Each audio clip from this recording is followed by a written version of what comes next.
Kapampangan singer-songwriter na si Vilmark Viray may comeback single under GMA Music entitled Oh Joe. Naritong report. Muling nagbabalik ang kapuso singer na si Vilmark sa kanyang self-composed love song entitled Oh Joe, matapos ang kanyang mga naunang heartbreaking songs tulad ng Inuwi, Lisan at Paraya. Very promising ang kanyang 4-track single na handog niya sa mga kapuso.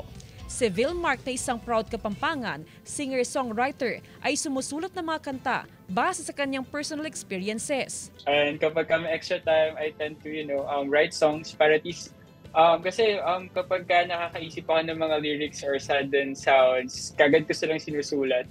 Pero nang matanong kung in love nga ba siya at may special someone na nag-inspire sa kanya para magsulat ng love song, An endearment sa Kapampangan, which means beloved one. So it's about mahal, sinta, giliw, irog. So I opted to use this para magkaroon ng personal touch dahil Kapampangan ako. Meron na tayong beloved one. So dumating na yung perfect inspiration natin.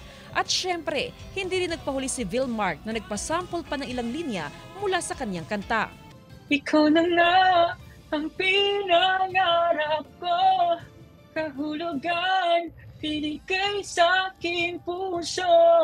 Di man lang kung saan patungo, ikaw pa rin ang kakapitan ko. O Diyos, o kaluguran ko. Simulang nakilala si Vilmark matapos tanghaling runner-up sa 4th season ng Kapuso Singing Competition na The Clash. Samantala, maaari nang mapakinggan at may download ang audio sa lahat ng music streaming platforms nationwide. Jasmine Gabriel Galban, One North Central Luzon.